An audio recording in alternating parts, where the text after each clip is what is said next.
고센TV 시청자 여러분 안녕하세요. 마에스트로 나입니다. 성도님들께 마찬가지로 광고 말씀을 먼저 좀 짤막하게 드리고 오늘 메시지를 함께 나누겠습니다. 고센TV에서 지금 계속해서 우크라이나를 섬기기 위해서 여러분들의 정성을 모으고 있습니다. 모금 기간은 2023년 3월 31일까지 이번 달 말일까지인데요. 이제 얼마 남지 않았습니다. 다음 주 금요일인가가 아마 이달 말일이라고 제가 기억을 하고 있는데 하여튼 얼마 남지 않았습니다. 함께 해주실 성도님들은 반드시 이달 말일 3월 31일까지만 함께 해주셔야 됩니다. 그러면 제가 집계를 마감해서 제가 4월 1일 아니면 4월 2일에 제가 그 우크라이나 이창배 선교사님의 계좌로 제가 이체를 해드릴 겁니다. 그렇기 때문에 3월 31일 이후에 보내주시면 제가 개인적으로 또 그분만을 위해서 집행을 하기 힘듭니다. 그렇기 때문에 함께 해주실 성도님들은 반드시 3월 31일까지만 함께 해주시길 부탁드리겠고요. 본인의 성함을 남겨주시면 더 감사하고 제가 이제 일을 처리하다가 혹시나 이제 곤란한 일이 생겼을 적에 그것을 해결할 적에 성함을 남겨두시면 그게 근거가 되기 때문에 제 입장에선 그걸 찾기도 쉽고 해결하기도 쉽습니다. 그 간혹 가다가 조금 이제 문제가 있을 경우가 있거든요. 그렇기 때문에 성함을 남겨주시면 더 감사하고요. 혹시나 이제 본인께서 성함을 남기기를 원치 않으시면 무명으로 하셔도 좋습니다.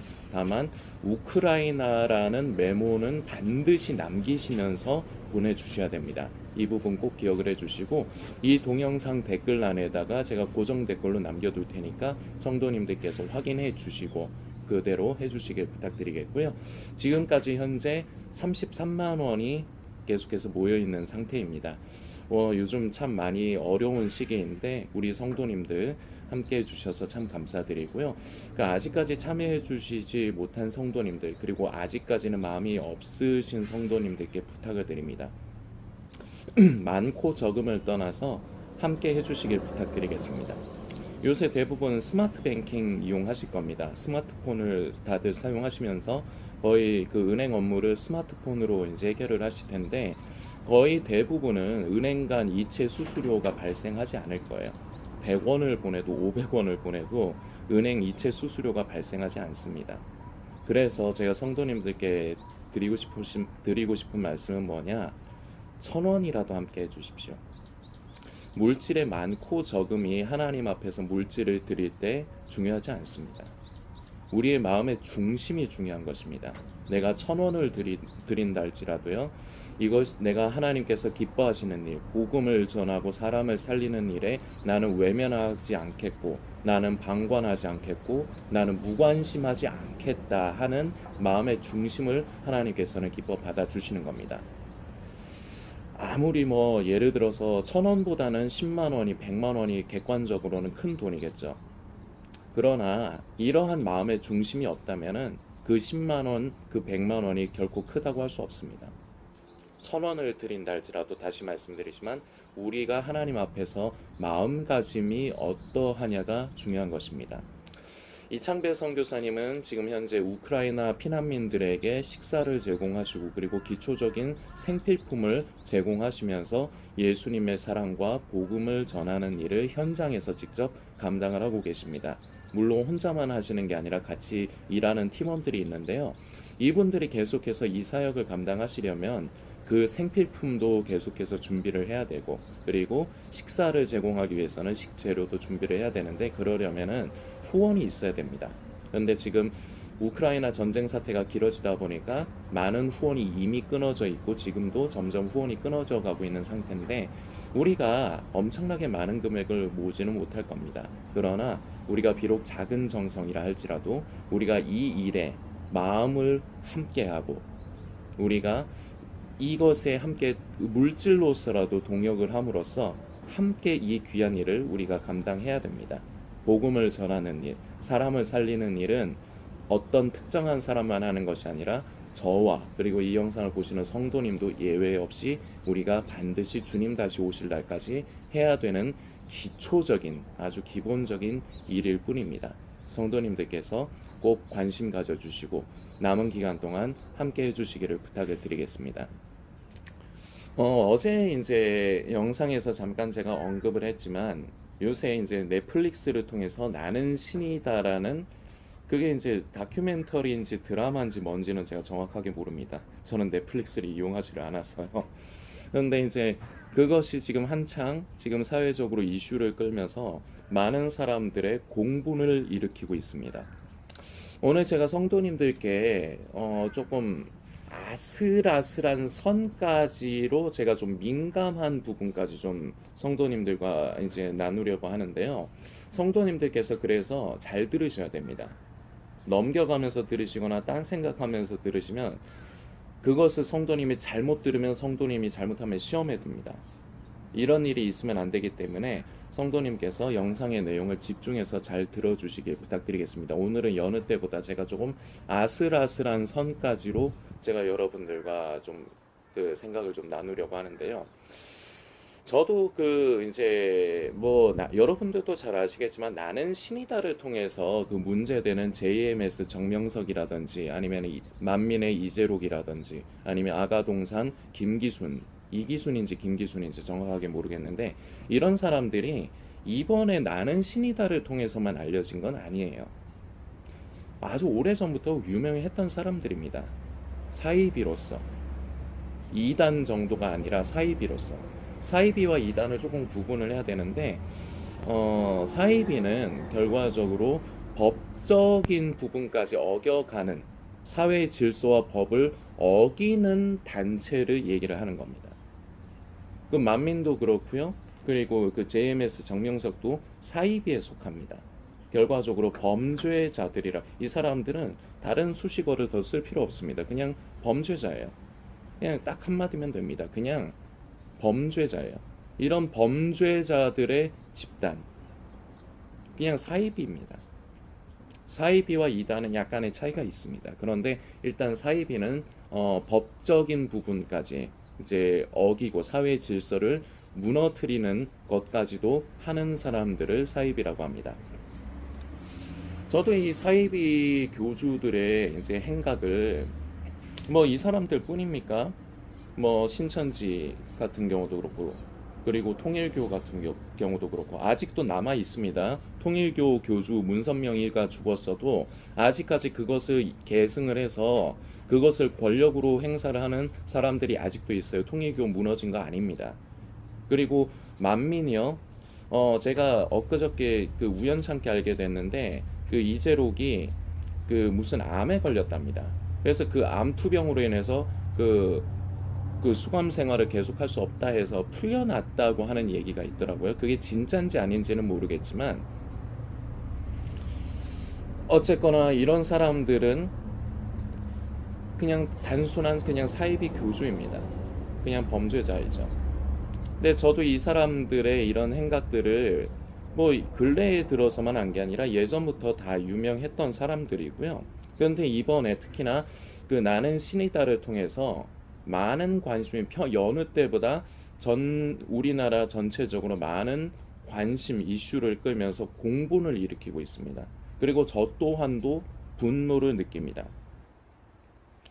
그 중에 보면은 돌나라라고 하던가 또 다른 이제 사이비 집단이 있는데요. 그 이거는 그 이번에 나는 신이다 1편에 실리지 않은 걸로 제가 알고 있습니다. 그런데 이제 거기 그 단체를 보면은 결과적으로 이겁니다. 그 교주가 있는데 이름도 정확하게 모르겠네요. 그 교주가 자기가 인류의 죄를 대속하기 위해서 십자가를 져야 되는데 그 십자가를 지는 게 뭐냐? 결과적으로 여성들을 강간을 해야 된다 이겁니다. 그래서 여성들을 강간하면서 그게 이제 결과적으로 뭘 얘기를 하고 싶은 거니? 예수 그리스도의 보혈로 덮어주는 것이다.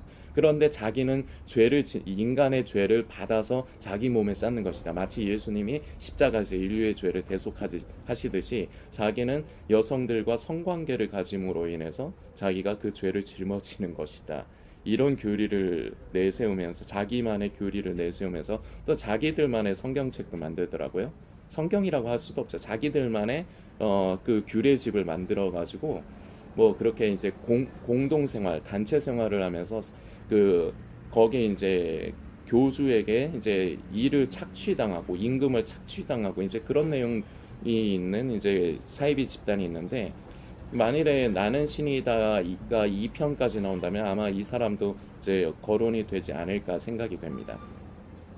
그런데 거기에 보면은 자기들이 만든 찬송가 비슷한 게 있는데 어린 아이들 한 6살, 7살이나 됐을까요? 제가 보기에는 그런 아이들이 노래 부르는 가사가 어떤 줄 아십니까?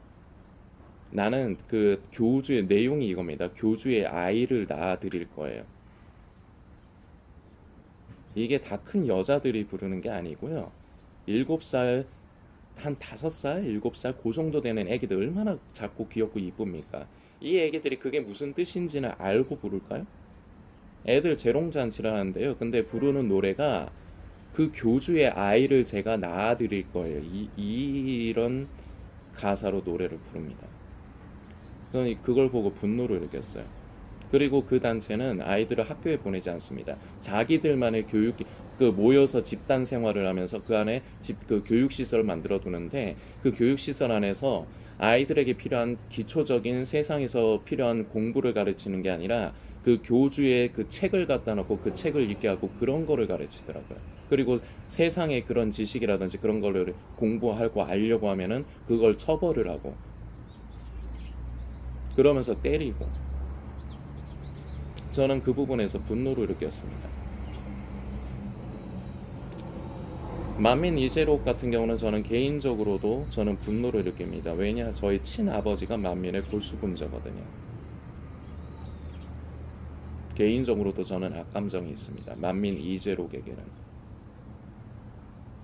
그리고 이 땅의 수많은 사이비들이 자칭 재림 예수를 자처하면서 또는 메시아임을 자청하면서 얼마나 많은 사람들의 영혼을 도적질하고 그리고 그 사람들의 삶을 망가뜨리고 저도 분노를 느낍니다. 자, 그런데 우리가 분명히 이런 마음이 있을 것입니다. 그런 사이비들, 사회적으로 문제를 일으키고 그리고 법을 어기는 그런 교주와 그리고 그 교주와 함께하는 그 소수의 지도층들에 대해서 그리고 그 사이비 종교에 대해서 우리는 분노를 느낄 것입니다. 이것이 당연합니다. 저 또한도 말씀드린 대로 분노를 느낍니다.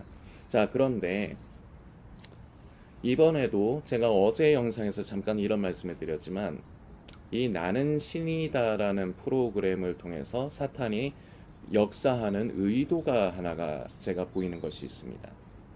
오늘 그 이 의도를 말씀드리는데 잘못하면 여러분들이 오해하실 법한 말들도 제가 좀 할 겁니다. 그래서 제가 오늘은 좀 경계선이 좀 아슬아슬하게 말씀을 드리니까 여러분들께서 좀 잘 들으셔야 된다고 말씀을 드리는 겁니다. 자, 세상의 사람들은 우리 그 기독교를 가지고 일단은 기독교라고 합시다. 기독교를 어떻게 봅니까? 개독교라는 표현은 흔하죠. 제가 한번 이런 표현을 써볼까요? 세상이 보기에 기독교는 그냥 노답입니다. 어떠세요? 지금 영상을 보시는 성도님 어떠십니까? 자, 말을 오해하면 안 됩니다. 세상이 보는 기독교. 세상이 보는 기독교는 답이 안 나와요. 너무 더럽고 너무 타락했어요. 그래서 이제는 기독교는 노답이고 어떤 문제가 일어났는데 그 문제를 일으킨 것이 다름 아니라 목사라고 하면은 세상이 지금은 어떻게 반응을 보이는 줄 아십니까? 아, 그럴 줄 알았다. 어쩐지 이런 반응을 보여요. 예전에 제가 어릴 때 같은 경우는 상상도 할 수 없는 일입니다. 교회에서 목회자가 예를 들어서 어떤 범죄를 저지르잖아요. 그러면 아우 세상이 말세인가 보다. 어떻게 목사가 과연 이럴 수 있을까? 이런 반응이었거든요. 제가 어릴 때만 해도. 그런데 지금 시대는요. 이렇지가 않아요. 교회가 예를 들어서 어떤 부정과 부패, 비리가 있다. 아니면은 목회자가 어떤 이런 것이 있다. 그러면요. 아, 어쩐지 그럴 것 같더라. 아, 새삼스럽지도 않아. 목사들이 당연히 그렇지 뭐. 더 볼 것도 없다. 이게 지금 시대의 반응입니다. 자, 점점 교회에 대해서 이제 세상이 보는 시각들은 이렇게 돼가고 있는데 제가 오늘 말씀드리고 싶은 부분은 사실은 이게 아니에요. 자, 여러분들은 사실 이런 그 교회에 관련된 이제 부정함과 부패함 그리고 범죄가 일어났을 때 세상 사람들에게 이제 교회가 이제 손가락질 받고 비난당하고 매도당하는 것 단순히 요것만 생각을 하시기가 쉽습니다. 자, 그러면 어떻게 반응들을 하는 줄 아십니까? 아, 저거는 교회가 아니다. 저거는 진짜 목사가 아니다. 그래서 그거를 도마뱀 꼬리 자르듯이 잘라내기만 급급해요. 아닙니까? 예를 들어서 교회 다니는 어떤 사람이 아니면 어떤 목사가 예를 들어서 어떤 범죄를 저질러서 언론에 계속 나온다고 칩시다. 제가 예를 하나 들겠습니다. 여러분들이 잘 아시는 예로 전에 그 삼일교회 전병욱 목사 그게 예를 들어서 지금 언론 통해서 두드려 수년 전에 두드려 맞았지 않습니까? 그것이 근데 지금 상황이라고 칩시다. 그리고 여러분들 같으면 어떻게 반응할 것인가? 그리고 교회에서는 어떤 입장을 보일 것인가를 한번 생각해 보세요. 어렵지 않기 때문에 제가 생각해 보시라고 말씀을 드리는 겁니다. 그저 잘못된 목사다. 그 교회는 잘못된 교회다. 이런 식으로 매도하면서 잘라내기에 급급하지 않습니까?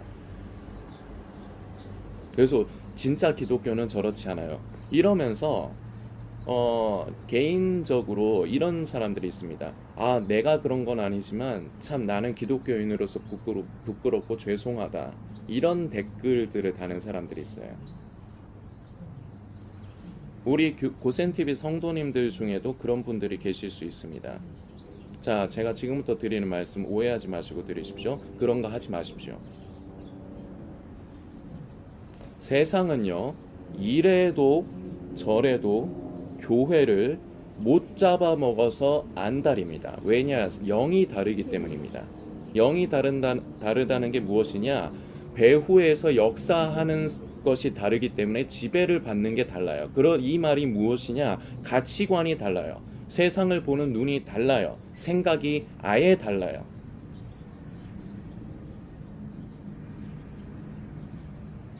아무리 교회에 대해서 변호를 하려고 해도요. 아무리 그것은 옳지 교회라는 이름을 붙이고 있지만 교회가 아니다 이런 식으로 해도요. 세상 사람들은 그렇게 받아들이지 않습니다. 더 매도를 할 뿐이에요.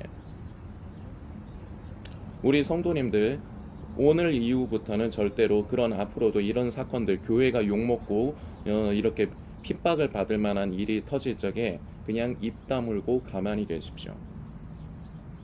여러분들이 그렇게 나서지 않아도 교단 측에서는 분명히 무슨 반응을 보일 겁니다. 왜냐? 그것이 어떻게 보면 정치의 시스템과 닮아 있습니다. 정치라는 게 그렇죠. 예를 들어서 같은 당원이라 할지라도 문제가 생기면은 잘라내는 것을 잘합니다. 왜냐? 본체는 살아야 되거든요. 기독교도요, 단체가 되면요, 정치화가 되기가 쉽습니다. 그리고 이미 우리나라의 기독교 단체는 정치화가 많이 돼 있는 것이 안타깝지만 사실입니다. 그러면 하는 게 겨우 잘라내는 것 뿐이에요. 아, 그것은 올바른 기독교가 아니다. 이렇게 변명하는 것 뿐이에요. 그런데 그게 필요 없다는 겁니다. 해봤자 소용이 없고요. 그것이 오히려 더 빌미를 줄 뿐이에요. 세상은 악합니다. 여러분들 뱀이 혹시 먹이를 잡아먹는 그 장면을 연상하실 수 있겠습니까? 저는 얼마 전에 그 아나콘다 같은 거 제가 갑자기 그게 이제 좀 더 이제 관심이 가서 좀 봤는데 뭐가 관심이 갔느냐? 그것이 사단이 인간의 영혼을 도적질하는 방법과 매우 닮아 있기 때문입니다. 뱀은요, 먹이를 잡아먹기 전에 신중합니다. 그러면서 뱀이 먹이의 주위를 맴돌아요. 그러다가요, 한 번에 덮쳐서 이렇게 둘둘 감습니다. 아시죠? 아나콘다 같은 거 아시죠? 그래서 질식시켜요. 질식시켜서 그것이 저항을 못하게 되면 그 주둥아리를 이빠이 벌려가지고 그걸 통째로 집어삼킵니다. 이게 뱀의 사냥 방식이에요. 세상이 교회를 향해서 이러고 있습니다. 뱀과 같이요, 잡아먹으려고 물어 뜯으려고 지금 계속해서 살피고 있는 거예요. 그러다가 어떤 틈이 보이죠? 그러면은 일단 둘둘 감습니다. 빠져나갈 구멍이 없이 논리적으로, 요새 세상에서 팩트라는 말 좋아하죠? 그 말 써가면서 둘둘 감습니다. 그래서 결과적으로 손도 발도 못 쓴 상황으로 만들어낸 다음에 잡아먹는 겁니다. 지금 세상은 이런 아나콘다, 이런 뱀처럼 교회를, 성도들을 잡아먹으려고 이러고 있다는 거예요.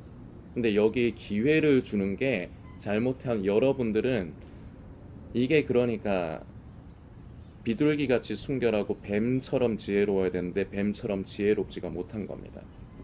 내가 한 건 아니지만 나는 같은 기독교인으로서 부끄럽습니다, 뭐 이런 말하는 거에 전혀 도움되지 않습니다. 전병훈 목사 같은 경우요, 예를 들어서 드러났지 않습니까? 언론을 통해서 드러났지 않습니까? 그것이 한편으로는 드러나지 말았어야 해요. 자, 이래서 제가 여러분들을 잘 들으시라고 오늘 초반부터 말씀드리는 겁니다. 그 사람을 옹호하기 위함이 아니에요. 전병훈 목사를 옹호하기 위해서 보호해주고 싶은 마음에 그러는 게 아니에요. 그로 인해서 전체적인 교회를 향한 세상의 빌미거리가 제공이 되기 때문입니다. 드러나지 않았으면 했는데 결국은 그게 세상에 드러났어요. 자, 그런데 그걸 누가 드러냅니까? 그 안에 있던 전병훈 목사에게 피해를 당한 여성도들이. 저는 그 여성도들이 더 잘못이 많다고 생각하는 사람입니다. 본인이 잘했어야지. 자, 오늘 제가 아슬아슬한 선까지 말씀드리는 겁니다. 계속해서 본인들이 잘했어야 돼요. 본인들이 어떻게 해서든지 저항하고 피했어야 해요. 그리고 교회 안에서 그것을 어떻게 해서든지 해결을 했어야 되는데 아마 그럴 수가 없었겠죠. 그러니까 자기들이 무슨 힘이 있겠습니까? 그러니까 세상의 언론에 알렸겠죠. 이해는 가요. 그리고 그 피해를 당한 여성들 얼마나 마음이 아프고 일생 동안 씻지 못할 상처를 입은 겁니다. 단순히 성추행, 성폭행만 당해도 그것이 한 여성에게 있어서 일생 동안 씻을 수 없는 상처가 되는데, 거기에다가 목사라는 사람이 그랬다는 것 때문에 이거는 사람을 2번 죽이는 거나 마찬가지예요. 너무 마음이 아프고 힘들었겠죠. 그리고 그 앞으로는 그런 일이 일어나지 말아야 된다는 생각, 그런 정의감도 가졌겠죠. 그러다 보니까 세상에 그것을 소식을 전했겠죠. 자, 그러나 세상은 그 여성들에게 관심 없습니다. 세상은요, 그저 이슈거리, 그저 사람들에게 많이 보여주고 알려주고 싶은 것뿐입니다. 시청률만 신경 쓰는 것뿐이지 그 여성들을 진짜로 불쌍히 여길까요? 말은 그렇게 하죠. 실제로 그러지 않습니다. 그저 방송거리 생겼다, 아싸 교회가 잘 걸렸다, 한번 털어보자, 시청률 한번 올려보자, 이거밖에 되지 않아요. 그러면서 교회를 점점 그렇게 더 매도하고 포도해가면 세상 사람들은 그것을 그대로 받아들입니다. 이게 흔하게 일어나는 상태죠. 자, 그런데 지금부터가 어떻게 보면은 오늘 성도님들께 말씀을 드리는 나는 신이다 라든지 이렇게 언론을 통해서 결과적으로 사탄이 역사를 하는 겁니다. 이런 사이비라든지 옳지 않은 사람들이 드러나게 하는 것조차도 여러분들 착각하면 안 됩니다. 정의 사회 구현, 분명히 필요합니다. 사이비들은 합당하게 처벌받아야 합니다. 그리고 2번 다시 피해자들이 생겨서는 안 됩니다. 자, 이 부분이 분명히 있어요. 그러나 또 한편으로는 그것을 드러나게 하는 것 자체가 바로 사탄의 숨은 계획이 있습니다. 이걸 오늘 사실은 지금부터가 말씀을 드리고 싶은 거예요. 자, 무엇이냐? 자, 이런 것들이 일어날 때마다 결과적으로 사탄이 의도하는 바가 나타나는데 무엇이냐? 우리의 믿음과 신앙을 종교화시키는 것을 더욱더 굳어지게 만듭니다. 자, 이것을 조금 설명을 드려야 됩니다. 종교화시킨다는 게 뭐냐? 제가 며칠 전에 영상으로 이제 팀 켈러 목사님의 저서, 이제 복음과 삶이라는 저서에서 저도 이제 담임 목사님을 통해 이제 들은 것이지만, 그 저서를 통해서 팀 켈러 목사님은 인간의 부류를 3가지로 소개를 하셨다고 며칠 전에도 제가 언급을 했습니다. 무엇이냐? 하나는 진정으로 하나님을 알 뿐만 아니라 하나님의 뜻을 관심하고 복음에 사로잡혀 복음을 따라 복음의 메인자로서 살아가는 것입니다. 바로 이것이 영을 따라 사는 사람. 그리고 또 하나, 하나님을 알지도 못하고 그리고 하나님을 거부하고 자기가 자기 자신의 인생의 주권을 가지고 살아가는 사람, 육의 사람입니다. 그리고 하나님을 알지만 인간의 도덕적인 관념과 신념으로 구원에 이르고자 하는 종교화가 되어버리는 사람들, 이것이 바로 혼의 사람들입니다. 이 육의 사람과 혼의 사람들은 짝짝꿍이면서도 서로 싸웁니다. 왜냐? 혼의 사람들이 육의 사람들보다는 기준이 높거든요. 도덕적인 기준이 높아요. 단순히 세상에서 본능을 따라서 자기 좋은 대로만 하고 살라고 하는 사람들보단 혼을 따라 사는 사람들이 도덕적인 기준이 높아요. 그래서 어떤 면로 보면 인간의 수준이 좀 높다고 얘기를 해도 무방할 것 같습니다. 자, 그러나 결과적으로는 자기가 가지고 있는 그 도덕적인 부분을 붙입니다. 이게 다른 말로 자기 신념을 붙이는 것이고, 이게 고센TV에서 성도님들께 그동안 자주 드린 표현으로는 무엇이냐? 바로 나의 의를 쫓아 사는 것입니다. 나의 옳고 그름을 따라 사는 것이에요. 자, 이렇게 살 때 그 사람은 종교인으로 전락을 합니다. 그런데 이렇게 세상에 교회에 대한 비리, 이런 것들이 이렇게 나는 신이다 같은 것들을 통해서 드러나면 어떤 현상이 일어나느냐? 사탄의 숨은 의도는 무엇이냐? 점점 이 종교화의 틀을 더 든든히 하고 가둬요. 이게 무슨 말이냐? 제가 일전에 이런 댓글을 봤습니다. 종교에 대해서 어떤 사람이 정의를 하는데요. 종교는 결과적으로 종교의 가치는 착한 일을 하는 것이다. 착하고 바른 일을 하는 것이다. 자, 이건 예수를 믿지 않는 종교가 없는 사람의 평가입니다. 자, 그런데 그 사람의 말에 많은 사람들이 공감을 표현합니다. 자, 그런데 이제는 여러분들께 질문을 합니다. 그게 우리가 믿는 신앙입니까? 착하게 사는 게 우리의 신앙입니까? 그게 우리의 정체, 그리스도인이라는 사람들, 성도라는 사람들의 정체성입니까?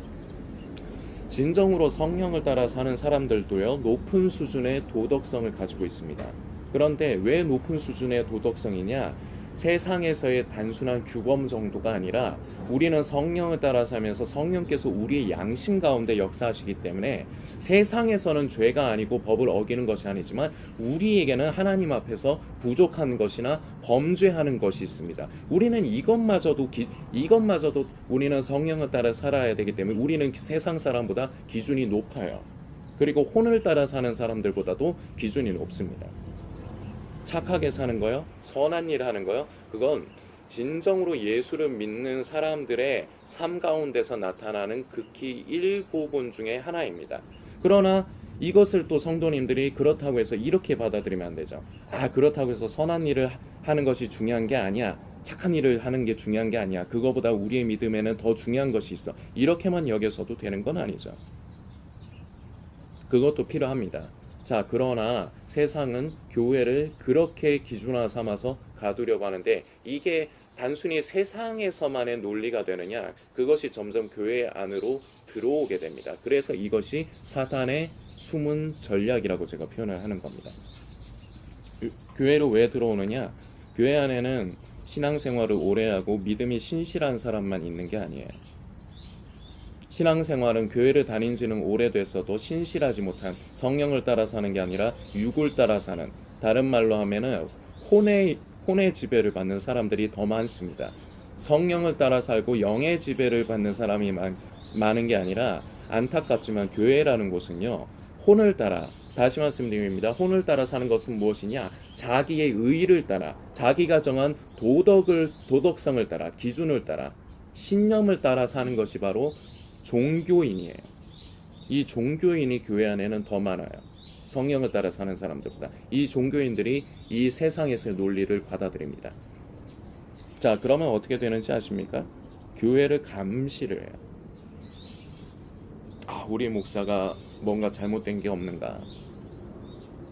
어떤 기준을 가지고? 세상의 기준을 가지고. 제가 조금 앞서가는 것 같다고 생각하십니까?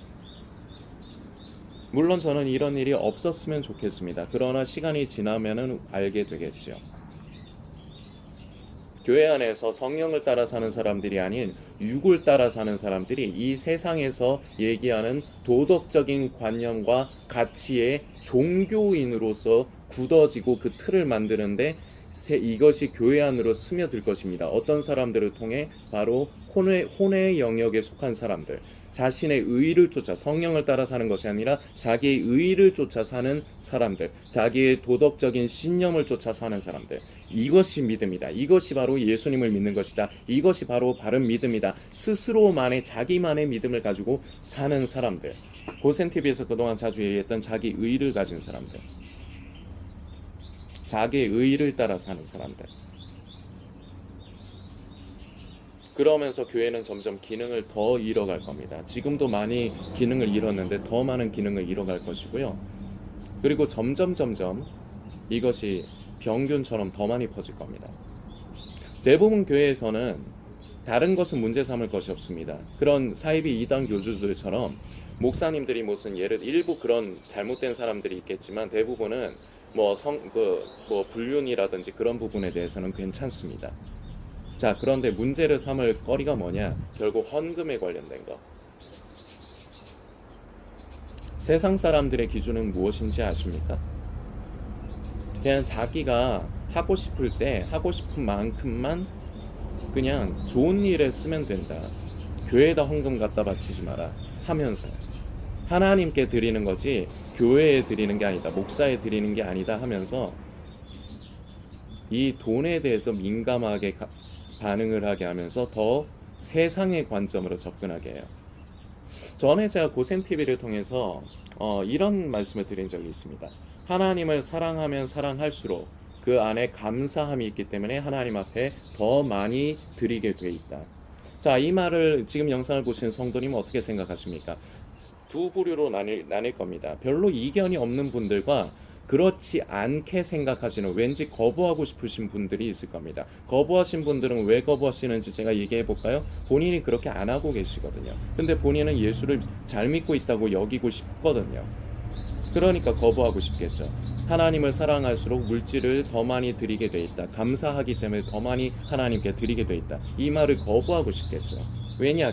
제 말이 틀려. 이런 제 말이 틀려야 본인이 옳다는 것이 성립이 되니까요.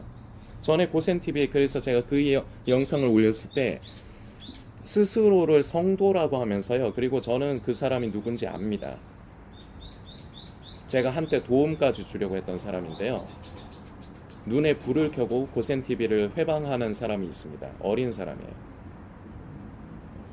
그러면서 무슨 말을 했는지 아십니까? 저를 골탕 먹이고 저를 방해하는 것이 자기의 사역이다. 이렇게 하면서 계속 주구장창 싫어요를 누리면서 악성으로 댓글을 달았던 사람이 있습니다. 그런데 그 사람 어느 순간 되니까 제가 반응을 안 하니까 안 하더라고요. 그게 사역을 한다는 겁니까? 본인 입으로 자기가 사역이라고 하더라고요. 자기의 사역이라는 말을 하더라고요. 사역이면 끝까지 책임을 다해야지. 제가 반응을 하든 안 하든 끝까지 해야지. 그런 사람이 자기를 그리스도인이다, 성도라고 여기면서 사역을 한다는 말이에요. 근데 그 사람이 이런 말을 저에게 했습니다. 제가 하는 말이 성경에 어디에 써 있느냐? 하나님을 사랑함으로 사랑할수록 감사하기 때문에 하나님 앞에 물질을 더 드리게 돼 있다는 게 성경에 어디에 있느냐? 그냥 자기가 그냥 봐가지고 할 수 있는 선에서 그냥 자기가 하고 싶을 때 그냥 가난한 사람들을 도우면 되지 왜 교회에다 헌금을 바치라고 하느냐. 그 사람은 굉장히 잘못된 말을 했는데 저는 교회에다 헌금을 바치라는 얘기를 한 적이 없거든요. 그때 어려운 곳을 섬기기 위해서, 어디를 섬기기 위해서인지는 제가 기억이 나지 않는데 그때도 지금 우크라이나를 섬기는 것처럼 모금을 하고 있을 때였습니다. 교회에다가 헌금을 드리라는 얘기가 아니었거든요. 그리고 교회 헌금을 드리라는 게 잘못됐습니까? 우리가 물질을 하나님께 드리는 것이지만 하나님께서 우리 눈앞에 나타나셔서 우리가 하나님께 직접 드릴 수는 없죠. 그래서 우리는 하나님께 드리는 거지만 교회에 헌금을 함으로 교회에서는 그것을 가지고 구제하고 섬기는 일도 하고 교회를 운영하고 목회자들의 합당한 사례비를 지급하고 이런 일들을 다 하는 거죠. 자, 아까 그 사람은 자기가 그리스도인이라고 생각하는 사람입니다. 자, 이 사람의 논리 어떻습니까? 세상의 사람들과 다르지 않아요. 자, 이런 사람이 교회 안에 많다는 겁니다. 그러면서 이 논리를 가지고 이 잣대를 가지고 목회자와 교회를 평가를 합니다. 그러면서 이 잣대를 넘어가죠. 그럼 무슨 짓을 할지 아십니까? 단순히 그냥 그 교회를 떠날까요? 아니요. 요새 인터넷 발달했잖아요. SNS 발달했잖아요. 손가락질로 해. 손가락으로 그것을 까발려요. 자, 그러면 앞으로도 이것이 반복되는 겁니다. 언론을 통해서 개독교, 교회에서 또 이런 사고를 쳤다. 교회 목사가 또 이 지랄을 떨었다. 이것이 계속 반복이 될 뿐이에요. 어떤 사람들을 통해 혼의 지배를 당하는 자기의 도덕적인 자기의 의의를 쫓아 사는 사람들에 의해서, 왜냐, 이 사람들은 성령을 따라 사는 사람들과 생각이 달라요. 절대로 생각이 일치할 수가 없어요. 그래서 세상에 가까운 주관과 신념을 가진 도덕적인 관념을 가진 사람들이 그것을 가지고 교회 목회자와 교회를 잣대질을 할 겁니다. 지금도 이미 그러고 있지만, 그러다가 어긋나면 SNS로 까발리는 짓거리. 그러면 그럴수록 교회는 또 욕을 먹고, 이게 점점 더 굳어져 가는 거죠. 자, 그리고 또 하나, 교회는 사단의 이것이 숨은 의도입니다. 교회는 점점 더 세상의 눈치를 보게 됩니다. 예전에 이장님 휴거 사건, 여러분들께서 기억을 더듬어 보십시오. 그 사건, 우리나라에서는요, 그 사건 이후로 교회 안에서 예수님의 다시 오심을 잘 못 전해요. 자, 이게 무슨 얘기냐? 세상의 눈치를 본다는 거죠. 자, 이것을 그리고 성도님들이 오해하면 안 됩니다. 교회 안에서 예수님의 다시 오심을 자꾸 이제 때가 가깝다는 것을 전해야 된다는 소리냐? 아니요, 그 얘기는 아닙니다. 그러나 예수님께서 다시 분명히 오신 것을 우리는 믿는 사람들입니다. 그러면 이걸 믿지 않으면 사도신경은 뭐하러 기도합니까? 저리로서 산자와 죽은 자를 심판하러 다시 오신다는 것은 뭐하러 외웁니까? 우리의 신앙과 믿음은요, 부활의 신앙이고 그리고 재림의 신앙입니다. 이게 우리의 신앙입니다. 딱 정의를 하자면 이렇게 말할 수가 있어요. 우리의 믿음은, 우리의 신앙은 부활의 신앙이고 그리고 재림의 신앙입니다. 예수님의 다시 오심은 결코 부끄러워할 얘기도 아니고요, 문제가 되는 얘기가 아닙니다. 그러나 우리는 예수님께서 분명히 저리로서 산자와 죽은 자를 심판하러 오실 것이고, 그리고 그렇기 때문에 우리는 주님 다시 만나 뵙는 날까지 우리는 성도로서의 삶을 살아가야 된다. 이런 유로 메시지가 전달이 돼야 돼요, 분명히. 그런데 예수님이 다시 오신다는 말 자체를 교회에서 하기 꺼려합니다. 왜냐? 옛날에 이장님 사건 때문에 세상에 빌미가 잡혔거든요. 이것이 다른 말로 하면 세상의 교회가 세상의 눈치를 보는 겁니다. 자, 이런 것처럼요, 교회는 그때는 휴거에 대한, 예수님의 다시 오심에 대해서만 눈치를 보는 것으로 끝났습니다. 지금은요, 우리의 믿음의 전반적인 것에 대해서 세상의 눈치를 봐야 됩니다. 앞으로 가면 갈수록요. 이게 사단의 숨은 전략이에요. 다시 말씀드립니다만, 교회 안에는 성령을 따라 사는 사람들만 있는 게 아니에요. 육을 따라 사는, 다른 말로 혼의 지배를 당하는, 자기의 도덕적인 관념으로 종교인화된 사람들이 더 많아요. 이 사람들의 기준은 세상과 굉장히 많이 닮아 있습니다. 그래서 세상의 생각으로 교회를 바라보는데 이게 자기 눈에 안 맞거든요. 이게 사단의 숨은 전략입니다. 그래서 점점 교회는 더 힘을 잃어가는 거예요. 전해야 될 것을 전하지 못하고 하나님 앞에 물질 드리는 거요, 제대로 된 목회자라면 이거 성도들에게 잘 가르쳐야 됩니다.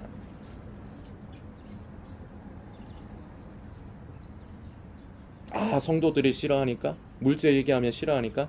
그러면 목회를 내려놔야 돼요.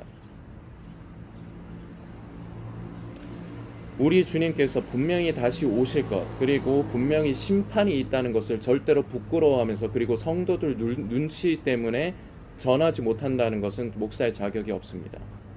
그리고 하나님 앞에 물질을 드리는 것에 대해서 말하지 못한다면, 전하지 못한다면 그것 또한 목회자의 자질이 없는 겁니다.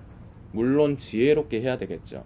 어린 성도들이 시험 들지 않도록 지혜롭게는 해야 되겠죠. 그러나 전하지 못한다면 그것은 인간을 보고 목회를 한다는 겁니다. 인간의 인기를 추구한다는 겁니다. 그건 주의 종이 아니죠. 인간의 종이죠. 교인들의 종이죠. 주의 종은 인간들의 종이 아니에요. 저는요, 주님의 종입니다. 그래서 여러분들의 비위를 맞추지 않아요. 여러분들이 듣고 싶어하는 얘기만 하지 않아요. 여러분들이 듣고 싶어 하시는 거 대부분 휴거에 관련된 얘기일 겁니다. 저는 그것만 하지 않아요. 저는 여러분들이 듣기 싫은 얘기를 합니다. 왜냐? 이 시대에 우리가 가지고 있는 문제들이기 때문입니다. 이것을 전하지 못한다? 사역자가 아니죠. 저는 인기가 없는 사람입니다. 그리고 저는 많은 공격도 당하는 사람입니다. 그러나 저는 남아 계신 고센TV 성도님이 몇 명이 없지만 저는 하나님 앞에서 이거 하나만은 자신할 수 있습니다. 저는 물질에 타협한 적이 없어요. 그래서 저는 여러분에게 인기를 얻고자 사역이라는 이름을 갖다 쓴 적이 없어요. 전 이것만큼은 하나님 앞에서 당당합니다. 그래서 많이 떠났죠. 왜냐? 그분들이 보시기에 고센TV가 메시지가 부담스럽거나 아니면 그분들 생각엔 틀리거든요. 아까 전에 저를 그렇게 공격했던 사람, 성경 어디에 하나님을 사랑하면 감사하기 때문에 하나님 앞에 더 물질을 드리게 돼 있다는 게 성경 어디에 있느냐고 저에게 공격을 하던 그 사람처럼 결국 대부분은 물질에 관련된 얘기를 할 적에 대부분 떠나시더라고요. 제가 그런데 그렇다고 해서 여러분들의 눈치를 보면서 제가 그 얘기를 안 한다? 하나님 앞에 물질을 드리는 것에 대해서 얘기를 안 한다? 그럼 저는 사역자의 자격이 없어요. 그냥 집어쳐야죠. 그냥 저 편한 대로만 살면 되죠. 제가 뭐하러 저 고생해가면서 제가 이 일을 하겠습니까? 저는 여러분의 종이 아니라 하나님의 종입니다. 부족하지만. 목회자는 아니지만 저는 분명히 하나님께서 이 고센TV의 사역을 맡겨주셨습니다. 그래서 저는 이 일을 하는 종입니다. 저는 종으로서 종놈답게 일을 하는 것뿐이에요. 앞으로도 고센TV가 다만 사역하는 기간이 며칠 안 남았다 할지라도 이 시대의 사단의 전략, 이번에 결과적으로는 나는 신이다도 결과적으로 점점 교회 안에 이러한 것들이 더 많이 야기되도록 할 것입니다. 이것이 바로 사단의 숨은 계략인 것입니다. 그럼 이런 계략 속에서 우리는 어떻게 해야 될 것이냐? 성도님 스스로가 결단해야 됩니다. 세상은 자꾸 세상의 도덕적인 가치로 우리의 믿음을 판단하려 들 것입니다. 그런데 우리가 세상을 떠나 산다면 상관없다, 쌩까면 되지만 그렇지가 않거든요. 우리는 세상에서 살아가야 되거든요. 그러면서 세상 사람들은 자꾸 세상의 잣대로 우리를 판단하려고 들 겁니다. 그럼 우리에게는 불이익이 생길 수 있고 그것에 맞추지 않으면 힘들고 어려움, 왕따 같은 일이 생길 수도 있습니다. 그럼에도 불구하고 우리는 올바른 우리의 믿음, 우리는 종교를 믿는 게 아니에요. 우리는 도덕적인 가치를 따라 사는 사람들이 아니에요. 우리는 하나님을 믿는 사람입니다. 우리는 하나님을 모셔드린 사람입니다. 우리는 예수님을 믿는 사람입니다. 우리는 종교를 믿는 게 아니에요. 예수를 믿는 사람의 삶을 보이시겠습니까? 아니면 세상의 기준, 도덕적인 기준과 가치에 눈치 보면서 맞추시겠습니까? 만약 그 눈치를 안 맞추면 여러분 왕따 당하고 힘들어질 수 있습니다. 선택은 여러분의 자유입니다. 저는 여러분들에게 강요할 수 없습니다. 저는 어떻게 살 거냐고요? 부모라면 뭐합니까? 말할 가치도 없습니다. 저라는 사람, 우리 고센TV 성도님들 그동안 보셨다면 제가 뭐라고 대답할지 이미 잘 아실 거라 생각합니다. 대답할 가치도 없어요. 저는 그냥 삶을 그렇게 삽니다. 우리 성도님들께서도 묵상하시면서 과연 이런 시대, 사단이 이렇게 역사를 하는 이 시대에 나는 어떠한 삶을 선택을 할 것인가? 성도님들께서 묵상하시고 결단하시는 시간을 가져주시길 부탁드리겠습니다.